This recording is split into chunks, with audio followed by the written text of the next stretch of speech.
واسطے وہ پاک صاحب آج اس کو صحیح بیان کرنے اور ہم سب کو اس پر عمل کرنے کی اللہ تعالیٰ اپنے پاک کلام میں فرماتا ہے ما کان محمد ابا احد من الرجال، یعنی محمد کو تمہارے نصیب کسی مردوں کا باپ مقرر نہیں فرمایا، محمد تم میں سے کسی مرد کے باپ نہیں ہیں، ولکن رسول اللہ و خاتم النبیین، بلکہ آپ تو اللہ کے رسول ہیں اور خاتم النبیین ہیں۔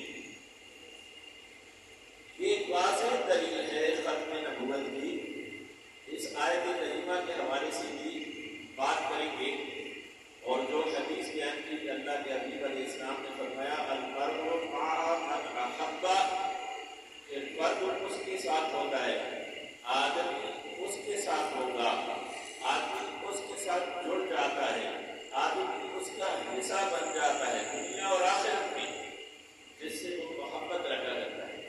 اس بات پر بھی تھوڑی سی وضاحت اور روشنی ڈالیں گے۔ مولانا صاحب نے ماشاء اللہ یہ حدیث بیان کی، اس طرف توجہ دلائیں گے۔ سب سے پہلے ہم یہ قادیان کے مسئلے کو سمجھتے ہیں۔ دیکھیے ہمارا یہ 2 مہینے پاکستانیوں کے لیے ماہ اگست اور ماہ ستمبر بڑے عظیم الشان ہیں۔ یہ ہمارے لیے فتح کے مہینے، اس میں پاکستان بنا، اس میں جو ہے ستمبر کے مہینے میں 6 ستمبر کا واقعہ ہوا، یوم دفاع ہم کرتے ہیں، 7 ستمبر کا یوم فضائیہ مناتے ہیں، 7 ستمبر ہی کو جو ہے یہ قادیانیت سے اسلام کی فتح کا دن ہے الحمدللہ، اس کی بھی وضاحت کریں گے۔ اور پھر 22 اگست کو الحمدللہ اس بار پھر جو تمام دنیا کے اندر اس ملک اس وطن کے مسلمانوں کو اللہ نے یہ شرف بخشا کہ ایک بار پھر قادیانیت کے شاذوں کے خلاف ہمیں فتح نصیب ہے۔ اس سال اس ماہ اگست کا یہ آج آخری دن ہے، اسی کی 22 تاریخ کو الحمدللہ یہ تاریخ کا ایک نیا جروکا کھل گیا۔ اب یہ 22 اگست جو ہے یہ بھی 7 ستمبر کی طرح فتح ہے، ختم نبوت کی فتح کا ایک دن قرار دیتے ہیں۔ یہ ایام اللہ میں سے بن گیا، یہ بھی ایام اللہ میں سے بن گیا، یہ اس کی شان ہوگی۔ اب دیکھیے تھوڑا سا میں اس کی وضاحت کر دوں، یہ قادیانیت کہاں سے آئی؟ جو تاریخ ہے وہ تو آپ نے مسلمہ کذاب کی دیکھی، کس طرح اس نے جو ہے مکہ کی نبوت کا دعویٰ کیا، رسول اللہ صلی اللہ علیہ وسلم کا کیا رویہ تھا، اصحاب رسول نے اس پر کیسے عمل کیا، سیدنا صدیق اکبر رضی اللہ عنہ کا اس طرح سے اس کے خلاف ایکشن لینا، بطور امیر المومنین کے تمام مرکز خالی ہو گیا، دارالخلافہ خالی ہوا، اور کہا پہلے رسول اللہ صلی اللہ علیہ وسلم کی ختم نبوت کا انتظام کیا جائے گا۔ یہ بھی تاریخ کا ایک حصہ ہے، لیکن میں تھوڑا سا موجودہ دور کی تاریخ میں آتا ہوں تاکہ ہم قادیانی مسئلہ کو سمجھ سکیں، اور اس سے اپنے آپ کو اور اپنے میرے نوجوان بچے ماشاءاللہ بڑی تعداد میں بیٹھے یہ پہچان جائے اپنے عقیدے کو، اور ہم اپنی آگے نسلوں کو ان لوگوں سے بچا سکیں۔ یہ کون قادیانی 2 طرح کے، ایک تو وہ آپ جو عام سنتے ہیں کہ قادیانی ہے اور لاہوری گروپ جماعت ہے، ایک وہ یہ تو واضح لوگ ہیں، یہ تو واضح لوگ ہیں، لیکن ایک اور طرح کے قادیانی وہ ہیں جو قادیانیت متاثر ہیں، یا ان کو پتہ ہے یا نہیں پتہ، لیکن وہ قادیانیت متاثر ہیں، اور وہ ہمارے بچوں کے اندر محفوظ کر جاتے ہیں، اور ہمارے نوجوان نسل میں کالج یونیورسٹی کے طبقے کے بچوں کو پتہ بھی نہیں لگتا، اور اس کی ذہن و فکر کو بدل کر رکھتے ہیں۔ میں آپ کو اس حوالے سے چند ایک سیدھا باتیں کرتا ہوں تاریخ سے۔ ہمارے ملک کے اندر انگریز کی جہاں پر وارد ہوا، وہ وہاں پر آیا، اس ملک کے اندر برصغیر پاک و ہند میں اس نے قبضہ جمانا چاہا۔ کیوں قبضہ جمانا چاہا؟ انگریز تلاش میں تھا، اہل مغرب تلاش میں تھے ہندوستان کی، کیونکہ ہندوستان اس وقت سپر پاور تھا، جیسے آج امریکہ یا چین یا روس سپر پاور کہلاتا ہے، اس وقت ہندوستان سپر پاور تھا اور عالم اسلام کی کئی طاقتیں سپر پاور تھیں، جس میں مملوک سلاطین کی حکومت تھی، اسی طرح جناب عثمانیہ کی خلافت تھی، اور ایسے ہی جو ہے ہندوستان جو تھا یہ بھی اس وقت ایک سپر پاور تھا، یہ ایک سپر طاقت تھی، اور اس کو مغرب کے اندر، یورپ کے اندر سونے کی چڑیا کہا کرتے تھے۔ کیا کہتے تھے؟ سونے کی چڑیا۔ تو اس کی تلاش میں یہ نکلے۔ جب انہوں نے اسپین کو فتح کیا، سقوط غرناطہ ہوا، تو اس کے بعد 1492 میں سقوط غرناطہ ہوا، اور 1492 میں ہی کرسٹوفر کولمبس اسپین کے بادشاہ، جو فرانس کا بادشاہ تھا فرڈینینڈ، اور اس نے اسپین پر بھی قبضہ کر لیا، اس کی اجازت لے کر اس کی فوجوں کے ساتھ بہت سارے لوگ لے کے ہندوستان کی تلاش میں نکل پڑا کہ ان کے ساتھ ہم تجارت کر سکیں، کیونکہ فرانس کے ساتھ اتنا سمندر نہیں لگتا تھا، اسپین سے بڑا سمندر لگتا تھا، تو اب انہوں نے سوچا ہم آسانی سے آ جا سکتے۔ وہ تلاش میں نکلا اور ایک نئی دنیا امریکہ کو دریافت کر دیا۔ پھر اس کے بعد کرسٹوفر کولمبس تلاش میں نکلا، اور وہ چلتے چلتے مڈغاسکر، جو مسقط سے تھوڑا دور ہے، اگر آپ نقشے میں دیکھیں افریقہ کا ایک ملک ہے مڈغاسکر، جو یمن سے نیچے اور افریقہ سے مشرقی سطح ہے، وہاں پر جا کے پہنچ گیا اور افریقی لوگوں کو اپنا غلام بنا کے بیچنا شروع کر دیا۔ پھر وہ یہاں سے کسی نہ کسی طرح آخر ہندوستان کے کالی کٹ، موجودہ کلکتہ کی بندرگاہ پر اتر گئے۔ اس وقت شاہ جہاں کی حکومت میں انہوں نے اپنے تجارتی روابط بڑھائے اور کسی طرح دربار تک بھی پہنچے، اور دربار شہنشاہ کی ایک بیٹی بیمار ہوئی، اطلاع ملی، تو انہوں نے اپنے ڈاکٹر پیش کیا کہ جی ہم اس کا علاج کریں گے۔ وہ بڑا حاذق طبیب تھا، بڑا بہترین حکیم تھا، اس نے علاج کیا، وہ شہزادی ٹھیک ہو گئی۔ بادشاہوں کا مزاج ہوتا تھا، کہتے مام کیا مانگتا ہے، اس نے کہا جی مام کیا مانگتے ہیں، وہ مانگا انعام تھا، وہ مانگا انعام تھا۔ اس نے کہا حضرت ہم بڑی مسکین سی غریب سی قوم ہیں، دیکھیں برطانیہ میں میرا رہنا ہوا ہے، میں نے 8 سال یورپ میں گزارے، الحمدللہ دنیا کی 70 ملکوں میں پھرنا ہوا ہے، بڑا حصہ دنیا کا دیکھا ہے۔ برطانیہ کے اندر وہاں پر گیلاوے ایک شخص گزرا ہے، گیلاوے ابھی بہت چکا ہے، یہ بول رہا تھا انگریز جو پاکستان سے کوئی محبت رکھتا تھا، کوئی ذاتی اس کی محبت تھی پاکستان سے، وہ پاکستان کے لیے پارلیمنٹ کے اندر یہ پارلیمنٹیرین تھا، وزیر بھی رہا تھا، یہ پاکستان کے لیے لابنگ کیا گیا تھا، ہندوستان کے خلاف پاکستان کے حق میں لابنگ کرتا تھا۔ تو اس نے ایک بار یہ کہا، کسی نے بات کی اور ایسی بات کی جس سے یعنی پاکستانیوں کی دل آزاری ہوئی، تو پارلیمنٹ میں اس کا بیان آیا جو ٹی وی میں بڑا مشہور ہوا، اس وقت میں یورپ میں تھا 2004 میں۔ اس نے کہا میں یہاں پر پارلیمنٹیرین سے پوچھتا ہوں کہ آج سے 400-500 سال پہلے کیا ہمارے آبا و اجداد غاروں میں رہتے تھے کہ نہیں رہتے تھے؟ اس نے کہا کہ بے شک غاروں میں رہتے تھے۔ کہتے ہیں یہ غاروں سے نکل کر ہم ہندوستان سونے کی چڑیا کی تلاش میں ہمارے آبا و اجداد 400-500 سال پہلے گئے تھے یا نہیں گئے تھے؟ کہتے ہیں گئے تھے۔ کہا جس وقت تم اور میں اور میرے اور تمہارے آبا و اجداد غاروں میں رہا کرتے تھے، جنگلیوں کی زندگی گزارتے تھے، جنگلوں میں رہتے تھے، اس وقت ہندوستان کے مسلمان دنیا کی سپر طاقت تھے، ان کے ہاں دو رویا سڑکیں ہوتی تھی، ہر 20 کلومیٹر پر سرائے ہوٹل ہوتا، راستے میں کنویں پودے ہوتے، اور جناب راتوں کو اس پر چوکیاں ہوتی، اس پر پہرے دیے جاتے، گشت ہوتا، اور روشنیوں کا انتظام راتوں کو ہوتا کہ لوگ اندھیرے میں سفر نہ کریں۔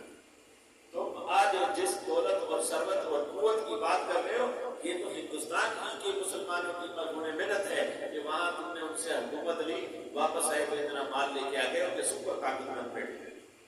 یہ اس نے بات کی، بڑا اس میں لے دے دی ہوئی وہاں کی میڈیا میں، کچھ نے حقیقت کو مانا، کچھ نے اس کو گالیاں دی۔ بہرحال اس نے کیا کہا کہ جی مجھے کلکتہ کے اندر ہم بڑے مسکین غریب سے لوگ ہیں، لباس بھی اس کا پھٹا پرانا خراب تھا، مسافر لوگ ہیں، ہم یہاں تجارت کے لیے ہیں، ہمیں تجارت کا موقع تمغہ دے دیا جائے اور ایک کلا دے دیا جائے. ان کو وہ کلا دے دیا گیا. یہ اسکول کالج کے بچے بیٹھے ہوئے ہیں. آپ نے اسکول کالج میں ہم نے پڑھا تھا, میٹرک میں ہم نے پڑھا تھا. ہمارے زمانے میں ایک کتاب ہوتی تھی میٹرک کی انگریزی کی تیاری کی, یہ پاک گرامر کے نام سے, شاید ابھی ہو یا نہ ہو.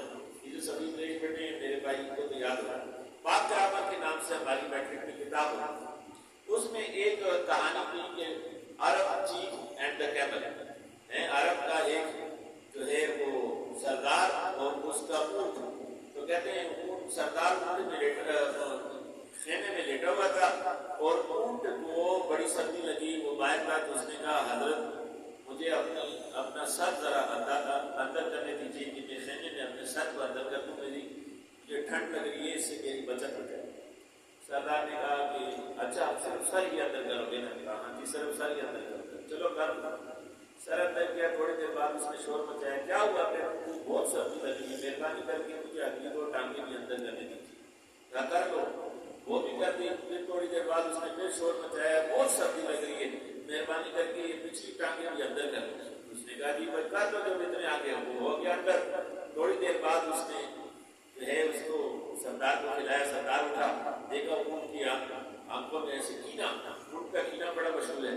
کہا باہر نکلتے ہو یا نہیں, خیمے میں جگہ کم ہے یا تمہیں میں ہڑپ کر کے تمہارے سر کو چبا جاؤں, تمہارے سر کو میں کھوپڑی کو چبا جاؤں, یا باہر نکلتے. اس نے کہا اچھا ایسا ہے کہ میں نے تو تمہیں جو ہے موقع دیا. کہتے نہیں جگہ نہیں ہے, نکلو. اس کو خیمے سے نکال دیا. ایسے ہی انہوں نے کالی کٹ, بعد میں اس کا نام رکھا کلکٹا, انگریزوں نے رکھا موجودہ کلکتہ. یہ بنگال کا, مغربی بنگال کا ایک علاقہ ہے. وہاں پر انہوں نے اپنا قلعہ بنایا اور پھر آہستہ آہستہ سازشیں کرتے کرتے کرتے کرتے آپس میں جو یہ لوگوں کو لڑوایا, حکومتوں کو بنانے بگاڑنے میں شامل ہو گئے, دربار کے اندر نفوذ کر گئے. جب جو ہے اورنگزیب عالمگیر علیہ الرحمہ کی حکومت ختم ہوئی, اس کے بعد انہوں نے حکومتوں کو سنبھال لینا ہے. مسلمانوں کو پھر قوریت میں الجھا کر رکھا. بہرحال بڑی لمبی تاریخ, اس میں نہیں جاتا. انجام 1857 کی جنگ آزادی. میں تاریخ سے آپ سے کچھ نہیں چھپاؤں گا, ہماری تاریخ سے ہم سے بہت چیزیں چھپائی جاتی ہیں, میں نہیں چھپاؤں گا, آپ کو میں آج واضح بتاؤں گا. 1800 ہم نے میٹرک ایف سی میں ایک مضمون پڑھا تھا ابن الوقت, اور اللہ کسی کسی پر کرم کرتا ہے, کچھ تو رب کا کرم ہے, رب کی مہربانی ہے, میرا اپنا کچھ نہیں. یہ پتہ نہیں ایسے وضاحت ہو جاتی. وہ ابن الوقت مضمون جو میں پڑھتا تھا تو تاریخ کے اندر ایک شخصیت میرے ذہن میں آ جاتی کہ میں کہتے یہ تو اس پر بالکل فٹ بیٹھتی ہے. وہ شخصیت کون ہے؟ وہ ہے 1857 جنگ آزادی کے اندر اس نے مسلمان مجاہدین کے مقابلے میں انگریزوں کی یوں مدد کی جو ان کو فرار کے راستے دیے, ان کو مسلمان مجاہدین سے بچایا, مسلمان مجاہدین کی جگہ ان کو ان کی پناہگاہیں بتائیں, یہاں پر مسلمان مجاہدین موجود ہیں, اور اپنے گھر کے اندر انگریز جو ہے سپاہیوں کو رکھا اور ان کی خدمت کے لگتا رہا. اس کے بدلے اس کو سر کا خطاب دیا گیا, سر سید احمد خان.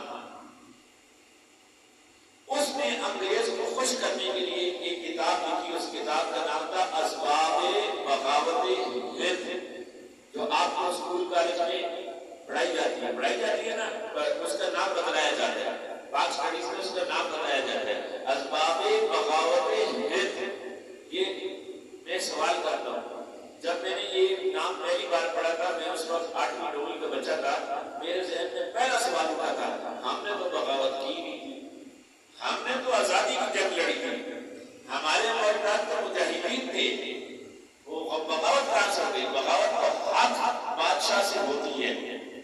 یہ تو ظالم بادشاہ تھا جو غاصب تھا کہ ہمارے ملک پر قابض ہو گیا.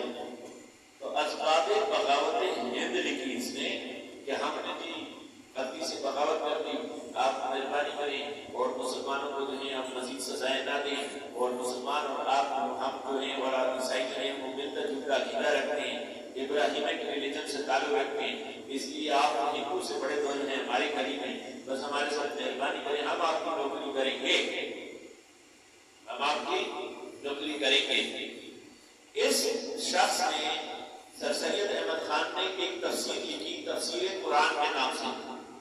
اس کے اندر اس نے لکھا ایک نیا مذہب ایجاد کیا جس کو کہتے ہیں نیچریت. کیونکہ یورپ کے لوگ عیسائیت سے جان چھڑا رہے تھے اور اس میں ایک چیز جو ان کے ہاں آ گئی تھی وہ تھی نیچریت. یہ کہاں سے آئی تھی نیچریت؟ یہ افلاطون اور ارسطو سے آئی تھی. افلاطون اور ارسطو کا یہ خیال تھا کہ بس خدا نہیں، سب کچھ جو ہے بس ایک فطرت ہے، جو کچھ ہے بس ایک فطرت ہے. تو وہ نیچریت جس کو جو ہے ایک نوسٹرزم بھی کہتے ہیں، جس کا ایک رخ ایتھیزم ہے، یعنی دہریت، خدا کو نہ ماننا، وہ نیچریت اس نے یہاں پر اسلامی رخ میں قرآن کی تفسیر لے کر یوں متعارف کرائی کہ فرشتوں کا انکار کر دیا کہ یہ تو انسان کی قوہ ہے، فرشتے نام کی کوئی اور مخلوق نہیں. اس نے کہا کہ جناب معجزات کا انکار کیا، کہا یہ کیسے ہو سکتا ہے کہ آگ جلانا بند کر دیں گے؟ ممکن نہیں. یہ تو در حقیقت نمرود کی غصے کی آگ تھی، جس میں جو ہے نمرود نے اپنے غصے کی آگ میں ابراہیم کو جلانا چاہا، لیکن اللہ نے اس کو گل و گلزار کر دیا. اس نے کہا کہ جناب کرامت اور معجزات کا بھی انکار کیا، فرشتوں کا بھی انکار کیا، قیامت کا بھی انکار کیا، اور کہا مرنے کے بعد یہ دونوں سکون ہوگا، بس یہی جنت ہے اور کوئی جنت نہیں ہے، اور مرنے کے بعد یہ دونوں بے چینی ہوگی، جو برائیاں کرے گا یہی جو ہے جہنم میں اور کوئی جہنم میں. یہ تفسیر بھی ہماری تاریخ میں موجود ہے. یہی سلسلہ آگے چلا اور نام پڑا حمید الدین فراہی کا، مکتبہ فراہی کے نام سے. یہ تاریخ میں ایک شخص گزرا، یہ وہ شخص ہے جس نے ترکی کے خلاف عربوں کو انگریزوں کی چتری کے نیچے جمع کرنے کے لیے کام کیا، کیونکہ یہ بڑا ماہر عالم دین تھا اور بڑا ماہر قادر کلام عربی زبان کا ماہر عالم تھا. تو لیکن انگریز کا پروردہ اور ایجنٹ تھا. بدبخت مارا انگریز کا ایسا جو ہے وہ ان کا جو ہے ان سے پیار کرنے والا کہ ان کے لیے کچھ بھی کرنے کو تیار تھا. انگریز نے اس کو عرب دنیا میں بھیجا کہ جناب ہمارے لیے لوگ اکٹھے کرو، ترکی کی جو ہے وہ مسلمان اسلامی سلطنت کے خلاف تھا. اور یہ بات وہاں پر پہنچائی گئی کہ جی یہ تو قریشیوں کا، ہاشمیوں کا حق ہے جو ہے خلیفہ بننا. یہ کہاں سے عثمان بن ترک ہیں، یہ کہاں سے خلیفہ بن گئے ہیں. حمید الدین فراہی کا سلسلہ جو آگے چلا، اس کے نتیجے کے طور پر پیداوار ہے مرزا قادیانی. اسی میں سے ایک کے پیداوار موجودہ دور میں آپ نے نام سنوں گا، غامدی صاحب، جاوید احمد غامدی. اسی طرح ایک کردار اس کی اس کہانی کی ایک پیداوار جو ہے احمد پرویز ہے. احمد پرویز یہ وہ فرقہ ہے جو جس کو چکالوی فرقہ کہتے ہیں. یہ وہ لوگ ہیں جو منکرین حدیث سرے سے حدیث پہ نہیں مانتے. جو حدیث کہاں سے آ گئی ہے تو 250 سال بعد لکھی گئی ہے، 250 سال. الحمدللہ فقیر نے ایک کتاب hazenakshband.com.pk کے نام سے میری ویب سائٹ ہے، اس میں تقریباً 500 کی قریب تصانیف میری تو موجود ہیں، آپ دیکھ سکتے ہیں. ایک کتاب ہم نے حجیت حدیث میں لکھی ہے، احادیث مصطفیٰ کریم علیہ السلام، جس پہ ہم نے باقاعدہ حوالوں، تاریخ کے حوالوں اور محدثین فقہاء کی کتب سے یہ ثابت کیا ہے کہ اصحاب رسول کے زمانے میں ہی رسول اللہ صلی اللہ علیہ وسلم کے حکم سے آپ کی احادیث مبارکہ کو جمع کیا. یہ جو کہتے ہیں 250 سال بعد شروع ہوئی یہ جمع، یہ 250 سال بعد بخاری شریف لکھی گئی. اس کا یہ مطلب نہیں ہے کہ پہلے احادیث کسی نے جمع نہیں کی لکھی، لیکن بخاری نے ایک نیا انداز دیا، نئے مشہور مقرر کی، اس لیے بخاری تاریخ میں بڑا نام مشہور ہو گیا. اس سے پہلے والے لوگوں کو کیا حدیث نہیں آتی؟ ایسی بات نہیں. تو یہ منکرین حدیث کا بھی یہاں سے ذکر ہے. ان سب کی ایک بات مشترک ہے، وہ کیا ہے؟ انگریز سے جہاد نہیں، جہاد منسوخ ہو چکا. ابھی ہمارے محترم غامدی صاحب نے بھی پچھلے دنوں، یہ کوئی 10 سال پرانی بات ہے، آج ٹی وی میں ایک بیان میں کہا تھا، آج ٹی وی میں کہ جناب ہم جہاد جو ہے وہ منسوخ ہو چکا، بس وہ رسول اللہ کے دور میں دور پہ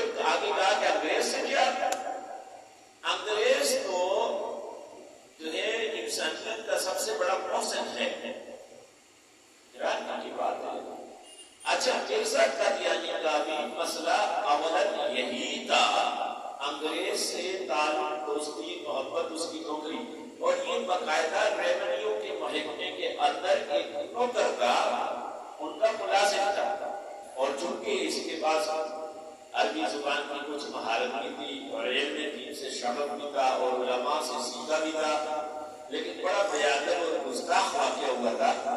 تو اس کو انگریز نے دیکھا تو اس نے عیسائیوں کے ساتھ مناظر شروع کیے، تو انگریز نے اس کے اندر یہ پایا کہ بھائی یہ تو ہمارے کام کا آدمی ہے، تو اس کو انہوں نے سپورٹ کرنا شروع کر دیا۔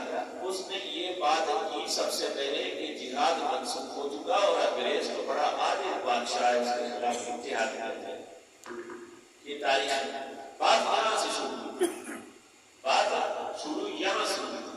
تو یہ کہانی جو ہے در حقیقت انگریز کی پیدا کردہ کہانی ہے۔ مسئلہ قادیان جو ہے یہ آج ہم سب سے زیادہ اس کا شکار ہو رہے ہیں، لوگوں میں سب سے زیادہ اس کی بات ہو رہی ہے۔ یہ مسئلہ قادیانیت جو ہے اس کی یہ در حقیقت انگریز کی پیداوار ہے۔ انگریز یہ چاہتا تھا کہ کسی طرح ہم اس کی حکومت کو ریکگنائز کر لیں، یار آپ کی حکومت صحیح ہے، بس ٹھیک ہے، ہم لڑے نہیں، خسی مسلمان کہلائے۔ اس کے لیے اس نے بڑے طریقے اختیار کیے، اس میں سے ایک یہ دیا، بہت دائیں بائیں کی، لیکن الحمدللہ جیسے کہ رسول اللہ صلی اللہ علیہ وسلم نے فرمایا تھا کہ امت کی اکثریت، امت کے علماء کی اکثریت وہ کبھی گمراہی پر مجتمع نہ ہوگی۔ الحمدللہ نہ تو امت کے علماء کا اجماع کبھی گمراہی پر ہو سکا کہ جہاد کو منسوخ کرا دے، اور نہ ہی جناب علی امت کے عوام کبھی اس بات پر جو ہے مجتمع ہو سکے کہ جہاد کو منسوخ کرا کے دے، کیونکہ یہ کھلا گمراہی ہے۔ تو الحمدللہ انگریز نے بڑا پیسہ بہایا اور آج تک بہا رہا ہے، بڑی کوشش کی، چینلز بنائے جیسے آج کل ہیں۔ اور جناب میں آپ کو تاریخ سے ایک بات بتاؤں، صلاح الدین ایوبی ایک دن جا رہے تھے، ایک میدان کو فتح کیا، فتح کے بعد ان کی ایک سپہ سالار نے ایک عیسائی جرنیل کی کھوپڑی کو ایسے لات ماری، لات ماری۔ صلاح الدین ایوبی نے کہا ایسا کیوں کرتے ہو بھائی؟ اس نے کہا کہ ان سے ہم نے کچھ شکست دی، مسلمانوں کو بڑی تکلیف دی گئی۔ نہیں نہیں نہیں، ایسے کرو، اس کو خوشبو لگاؤ اور اس کو جناب بناس سوار کے اس کو اپنے گھر کے کسی کارنس میں سجا دو، اچھی لگے گی، وہاں پر رکھو۔ اس نے کہا حضرت ایسے کیوں سلطان؟ اس نے کہا اس لیے تمہاری کتنی بیویاں، اپنے امی سے پوچھا گا، اس میں سے عیسائی کتنی اتنی ہیں، تمہاری حالت میں کتنی عورتیں، بیویاں کتنی ہیں، لوڈیاں کتنی، دوسرے سے پوچھا گا جی اتنی، اس میں سے عیسائی کتنی، یہودی کتنی اتنی ہیں، آپ تمہارے حالت میں کتنی ہے، تمہارے حالت میں کتنی، تمہارے کہتے ہیں یہ تو بڑا عقل والا، بڑے ذہین لوگ ہیں کہ انہوں نے میرے عمراء، وزراء اور میرے آس پاس کے لوگوں کے گھروں کے اندر اپنی عورتیں داخل کر دی ہیں۔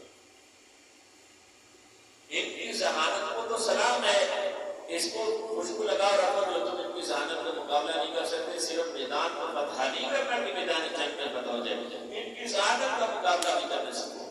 صلاح الدین ایوبی علیہ رحمہ اپنی ڈائری کے اندر لکھتے ہیں، اپنی ڈائری میں آپ آتے ہیں کہ میرے زمانے میں ایسے سینکڑوں مشائخ پیر ہیں، جعلی ملا ہیں، جعلی پیر ہیں، جن میں جو جہاد کا انکار کرتے ہیں، ختم نبوت کا انکار کرتے ہیں، اور ان میں ایسے بھی لوگ ہیں جو جہاد کے نام پر اپنے ہی ملک کے خلاف بغاوت کرتے ہیں، تحریک ملاتے ہیں، اس طرح جہاد کو بدنام کرنے کی کوشش کرتے ہیں۔ وہ خود لکھتا ہے اپنے ٹائم، یہ اس زمانے کی بات ہے، آج کا سوچو۔ ایسے ہی جناب وہی جال پھیلایا گیا ہر طرف، اور اس جال کے اندر ہر مسلمان نے دوسرے مسلمان کو کافر کہنا شروع کر دیا۔ آج بھی یہی ہو رہا ہے، فلسطین میں ہمارے بچے ذبح کیے جا رہے ہیں، اور یہاں مسلمان لگے ہوئے ہیں ایسے مسئلوں پر جن مسئلوں کا حکومت سے کوئی تعلق ہی نہیں ہے، یہ بھی کافر اور وہ بھی مشرک اور وہ بھی بدعتی، اور یہ بھی کافر اور وہ بھی کافر اور یہ بھی کافر، اور فلسطین میں ہمارے بچوں کو وہ ظالم ذبح کر رہے ہیں، اور ہم اس میں سوچ رہے ہیں کہ جناب جو اسماعیل ہانیہ تھا یہ سنی کا کہ کچھ اور عقیدے سے تعلق رکھتا ہے، وہاں پر ہمیں ذبح کیا جا رہا ہے، ہماری بچیوں کو کی عصمت دری کی جا رہی ہے، ہمارے بیت المقدس کی اور ہماری مساجد کی بے حرمتی کی جا رہی ہے. کشمیر میں بھی یہی حال، فلسطین میں بھی یہی حال. کرتے رہو ایک دوسرے کو تعلق کرنا. یہ تو انگریز کے اقتدار ہے. کم از کم اور نہیں تو آج بھی اس ملک کا 97% مسلم ہے. اس 97% میں صرف پاکستان کا تمام عالم کے اندر 92% مسلمان اہل سنت والجماعت ہیں. کم از کم سنی ہی اکٹھے ہو جائیں اور یہ اپنے بڑوئی جھگڑے خان کے جھگڑے بس کرے گا. وہ تو نہیں جن کو جو ہمارے علماء ہیں، بڑے ہیں، ہمارے سلف ہیں، وہ انبیاء نے کوشش کر کے ان کو انبیاء، رسول اور خدا نہ بنایا. ان کے لیے امت کو توڑے نہیں. اگر کسی کا اعتراض ہے تو سمجھیں کہ ایک عالم دین کو اس کی تنقید ہے اور اس کو دلائل سے جواب دیں. یہ بہترین طریقہ ہے کہ بہتر انداز سے دلائل سے جواب دیں. اس کی انتظار کرو اور بیماری پیدا کرنا اور ایک دوسرے کی گردنیں مارنا. 100 سال، 200 سال، 300 سال، 400 سال پہلے کے لوگوں کی وجہ سے رسول اللہ صلی اللہ علیہ وسلم کی امت کا بڑا حصہ اہل سنت و جماعت کو اس طرح سے توڑ کے رکھتے. یہ وہ چھپے ہوئے قادیانی ہیں جن کو شاید خود بھی نہیں پتا کہ ہم قادیانی ہیں، جو ہمارے ماحول میں گھسے اور یونیورسٹی کے اندر یہ کام میں ڈالتے ہیں. دیکھو کون بھی ایک دوسرے سے لڑ رہا ہے. وہ دیوبندی ہے، یہ بریلوی ہے، یہ فلانا ہے، وہ ٹھکانا ہے، یہ حیاتی ہے، یہ اماماتی ہے. چھوڑو یار، ملا کے پیچھے چلنا جو ہے نا، دین کو تباہ کرنا، اپنے آپ کو تباہ. چھوڑو ملا سب سے برا ہے. جب ملا آپ کے اندر سے نکل جائے گا، ملا سے تعلق ختم ہو جائے گا. جب ملا سے نفرت پیدا ہو جائے گی تو اس کے بعد ہمارے اندر دین باقی نہیں رہ سکتی. اتنی بڑی گاڑی ہے ماشاء اللہ. حاجی ہے، کئی حج کر چکا ہے. میرا دوست ہے پاکستان کا ٹاپ کا کاروباری. میں بیٹھا ہوا تھا، اس کے پاس ایک اور حاجی صاحب آئے. انہوں نے کہا کہ جی یہ کاروبار کی بات ہوئی. کاروبار میں سن رہا تھا ان کی بات، کاروبار شرط جائز نہیں تھا. اب ہم اپنا مشورہ ضائع نہیں کرتے، کوئی پوچھے تو بتاتے ہیں. اس حاجی صاحب نے کہا مفتی صاحب بیٹھے ہوئے ان سے ہم پوچھ لیتے ہیں کہ مسئلہ کیا ہے، یہ کاروبار شرط جائز ہے یا نہیں جائز ہے. جب انہوں نے یہ بات کی میں نے سوچا سوال کریں گے تو حاجی صاحب کہتے ہیں چھوڑو مفتی کو کاروبار کا کیا پتا، کاروبار کا تو پتہ پتا مفتی ہمیں کاروبار کا. ارے بھائی مفتی کو کاروبار کا نہیں پتا ہوتا، مفتی کو میڈیکل سائنس کا نہیں پتا ہوتا، ٹھیک ہے. مفتی کو آپ کے معاملات کا نہیں پتا ہوتا، لیکن مفتی کو اپنے دین کا، شریعت کا علم ہوتا ہے. آپ اس کو سمجھاؤ نا کہ میں ایسے اور ایسے اور ایسے اور ایسے کاروبار کرتا ہوں، کیا یہ شرط جائز ہے؟ تفصیل آپ بتاؤ کہ جواب وہ دے گا. آپ کو اس کو تو نہیں پتا، صحیح بات ہے. آپ اس کو بتلاؤ گے کہ میں یہ اور یہ کاروبار کرتا ہوں. آدھی بات بتلا کے اپنے حق میں فتویٰ لینا یہ بھی درست طریقہ کا ہے.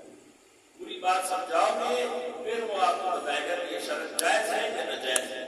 تو یہ جناب کیوں یہ بات ایسے ذہن میں بیٹھی ہے کہ اس لیے بیٹھی کہ داڑیاں تو ہم نے رکھ لی، لیکن ہمارے دل میں جو کالج یونیورسٹیوں کی تعلیمیں پڑھی ہیں، میں اس کو برا نہیں کہتا. میں نے خود انجینئرنگ میں ڈبل کی ہے، وہ بھی انگلینڈ اور اٹلی سے. لیکن اللہ نے جو سنبھالے اس کی وجہ بتاؤں، یہ بھی رب کا کرم ہے.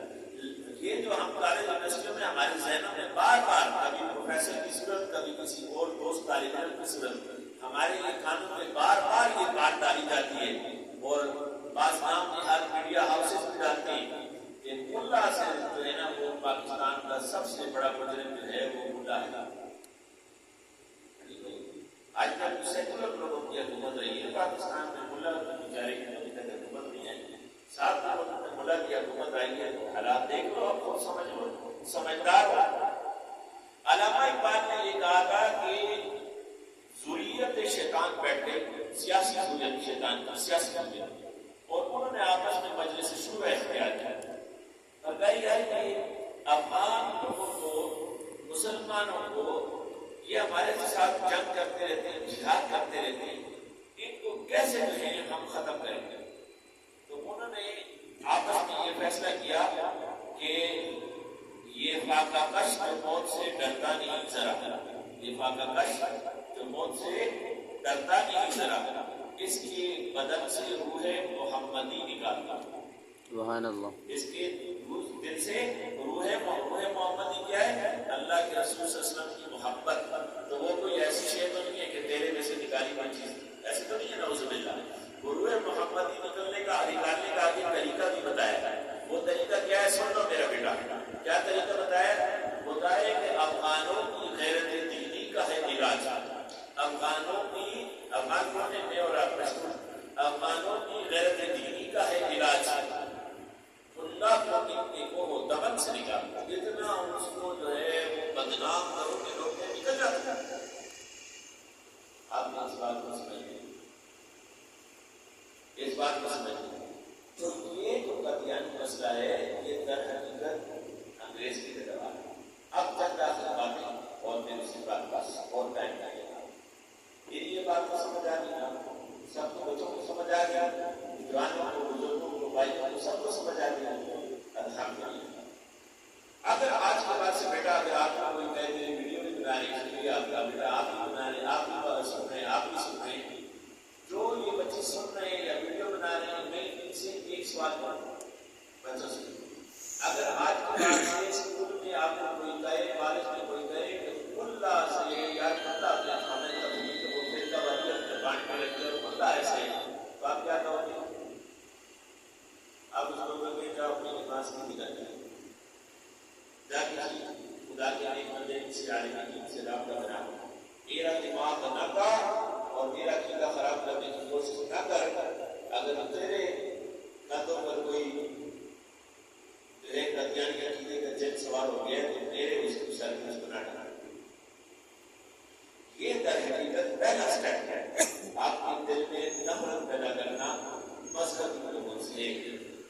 اب مذہبی لوگ جو دیندار لوگ ہیں، مبلغین ہیں، تبلیغ جماعت والے، تصوف والے، جہاد والے، طریقت والے، علماء ہیں، مدارس والے، طلباء ہیں، یہ کوئی فرشتے تھوڑی ہیں کہ ان سے گناہ نہیں ہوگا.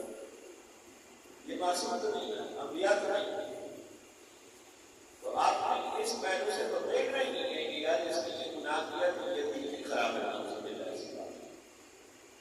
گناہ ایک ساتھ مجھے کہا کہ وہ نے داڑھی نہیں رکھی ہے تو گناہ بھی کرتا ہے. میں نے کہا تم نے داڑھی نہیں رکھی تو گناہ کرتا ہے، تو کون زیادہ گناہگار ہے؟ وہ نماز میں پڑھتا ہے، داڑھی رکھتا ہے، گناہ کرتا ہے. گناہ کرنا اس کا بھی گناہ ہے، غلط ہے، لیکن تم نماز میں نہیں پڑھتا، داڑھی نہیں رکھی، اوپر سے گناہ بھی کرتا ہے، تو کون پڑھا؟ ایک بندہ ڈاکہ بھی ڈالتا ہے، ڈاکہ ڈالنے کے ساتھ وہاں اس گھر کی عورتوں کو بھی خراب کرتا ہے. کون بڑا مجرم ہے؟ کس کو زیادہ سزا ہوگی؟ وہ تو ڈبل مجرم ہے. تو یہ بات ہم نے سمجھنی ہے. کوئی ہمیں ایسے کہے تو اس کو کہنا نہ علماء کے خلاف میرا ذہن نہ بنا.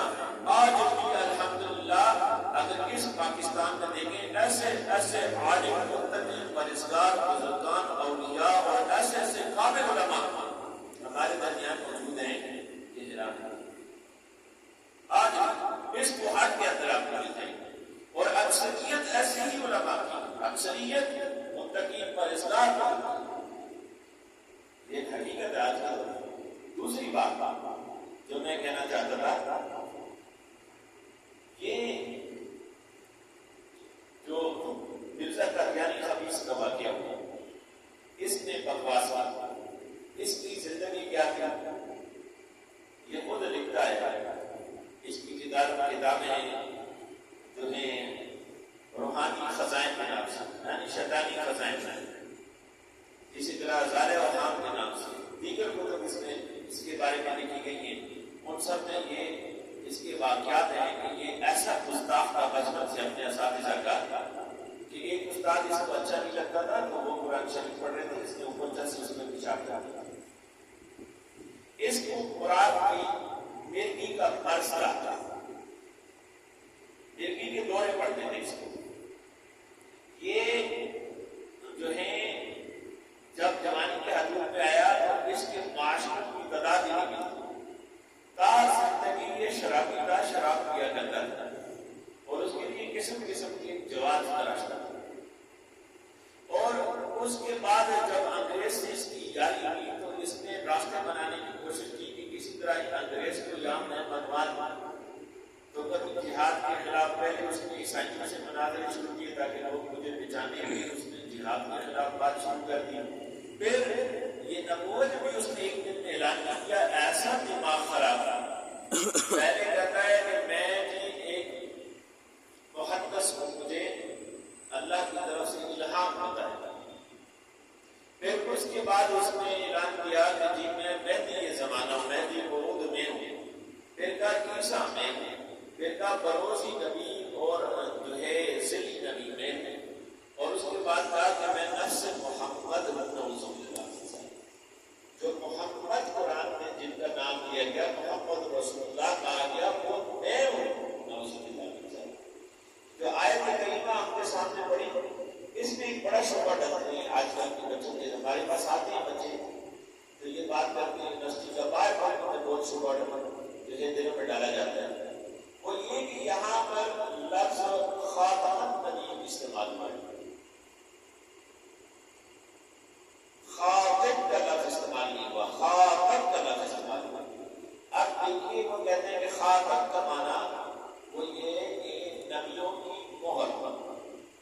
اچھا اب یہ دیکھیے جتنی لغت کی کتابیں فقیر نے کتاب لکھی ہے دلائل ختم نبوت اور قادیانیت کا ربی بلیغ, الحمدللہ 660 صفحات کی کتاب ہے. جیسے ٹی.وی پر مقصود العقائد کے شعبے میں آپ دیکھ سکتے ہیں. اس میں دیکھیں ہم نے ایک ایک حوالے سے بات کرتے ہیں. تو اس کے وہ یہ کیا کہتے ہیں, وہ کہتے ہیں کہ یہاں جو یہ خاتم کا لفظ ہے اس کا معنی بنتا ہے خاتم کا کہ یہ نبیوں کی مہر ہے, ان کی مہر سے نبی بنتے ہیں, یہ معنی ہو کرتا ہے.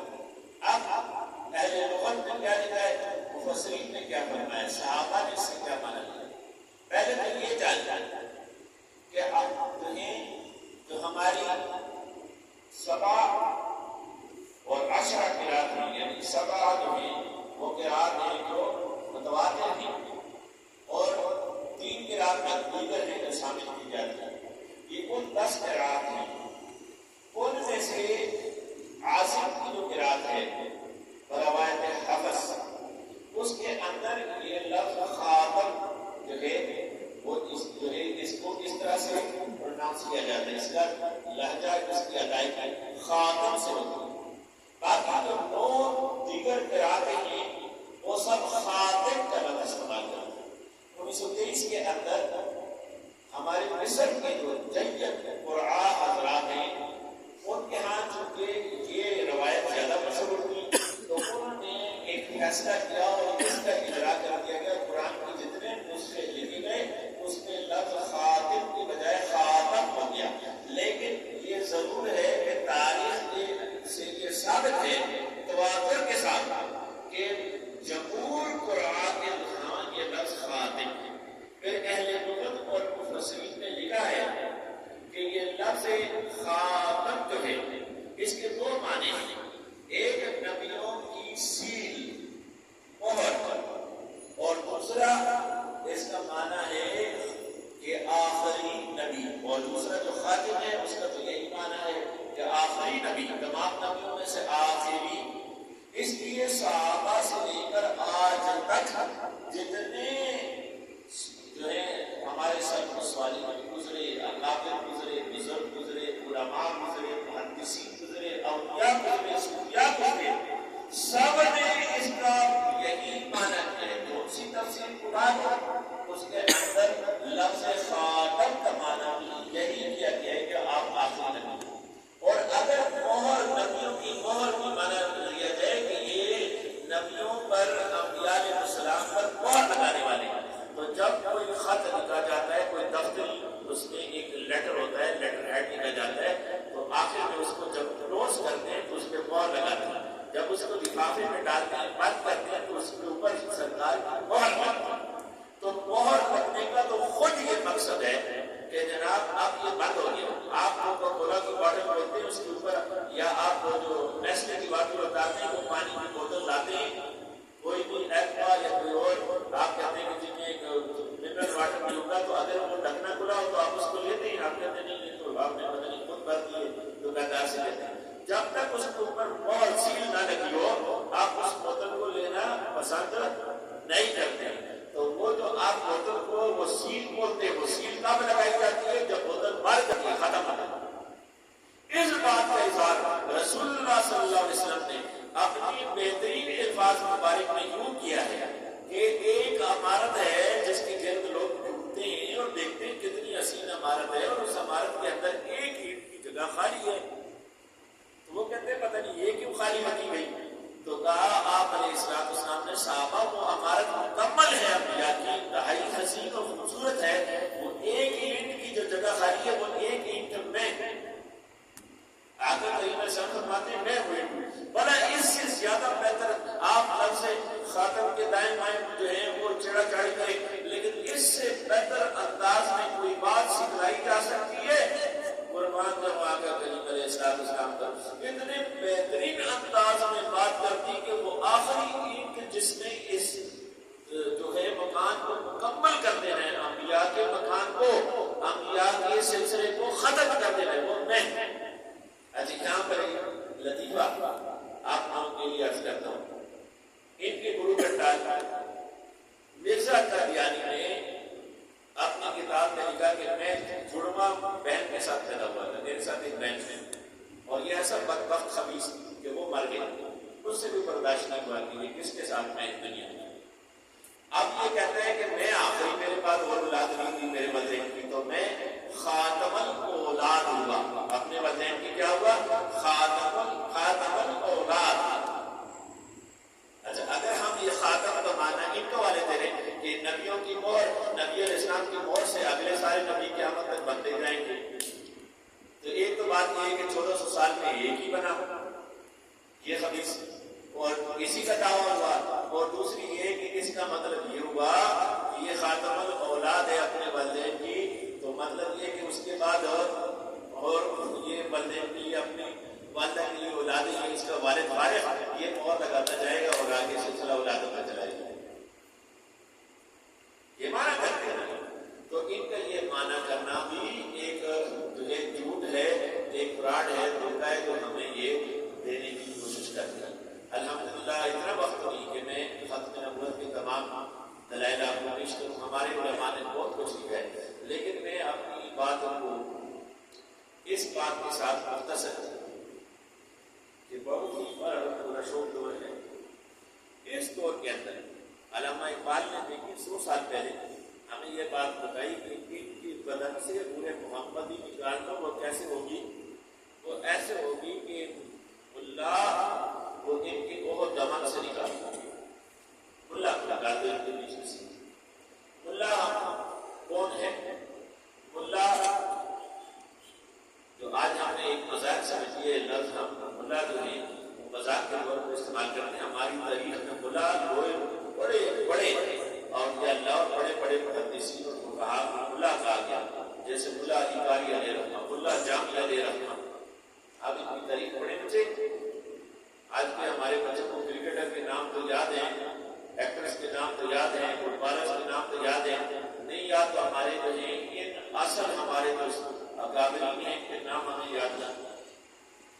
اللہ کا ہمارے تاریخ کے اندر جو یہ نام آ رہے ہیں یہ بڑے بڑے بزرگوں کا لقب ہے، آج کسی کو خدا کا لقب نہیں ملتا، جیسے آج ہم نے سمجھ لیا جس کی بھی داڑھی کا لقب لیتے اور خدا،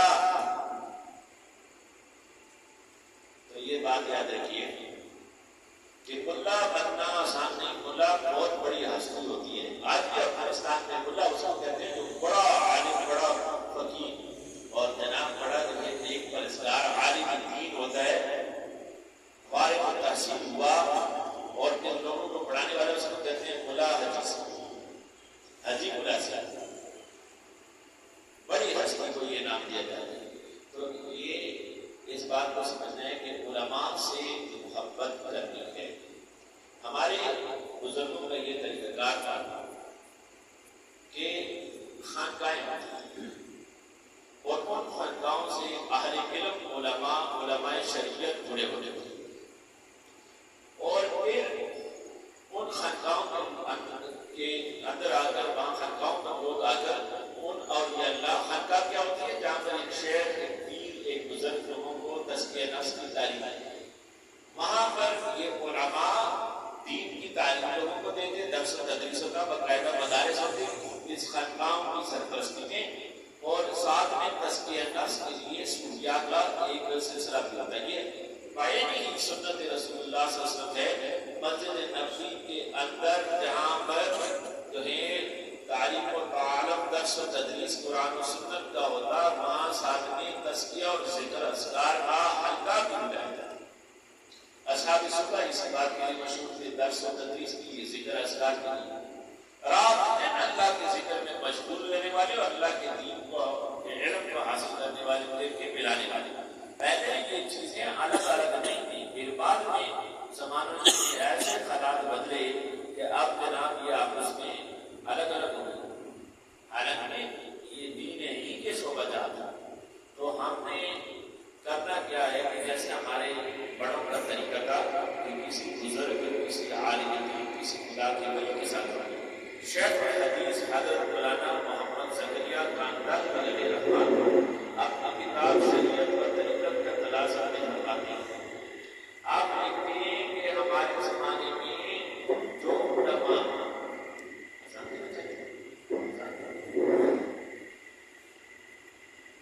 کا انتظام نہ کرائے تو وہ ہمارے زمانے میں ایسے جو علماء ہیں وہ علماء خام، آپ کا بات ہے علماء خام، ہم علماء کو خام سمجھتے. تو تعلق رابطہ اور طریقہ یہ اپنے بچوں کو، نوجوان بچے بیٹھے ہوئے ہیں، بزرگ بیٹھے ہوئے بھائی، ایسے علماء کی صحبت میں بٹھائیں جو تزکیہ نفس بھی رکھتے ہیں اور دل کی پاکی کا انتظام بھی دیتے ہو، اور ساتھ میں وہ عالم دین بھی، ان سے علم دین بھی سیکھیں. خانقاہ میں خانقاہ ہوتی ہے تو پھر وہاں بہت سے علماء آتے ہیں، ان سے مختلف علماء سے سیکھیں اور ساتھ میں دل کی پاکی کا انتظام کریں.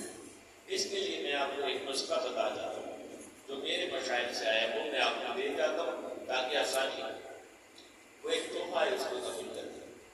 اس کو کہتے ہیں نقش بندی سلسلے کے اندر دل کا ذکر، ذکر خفی، کہ بندہ باتیں کرے، کام کرے، کاروبار کرے، چلتے پھرتے، کھاتے پیتے، پڑھتے پڑھاتے دل اللہ کے ذکر سے زندہ باخدا ہو جائے. دل پکارے اللہ اللہ اللہ، دل اللہ کے ذکر سے زندہ ہو جائے. یہ دل کے ذکر کو اسم اعظم کہتے ہیں. یہ بغیر اجازت کے نہیں ہوتا. جو خدا کے کامل اولیاء ہیں وہ اس ذکر کی اجازت دیتے ہیں. میں نہیں کہتا قرآن اس پر دال ہے. اللہ اپنے پاک کلام میں فرماتا ہے فاسألوا اہل الذکر ان کنتم لا تعلمون، تم پوچھو اہل ذکر سے اگر نہیں جانتے.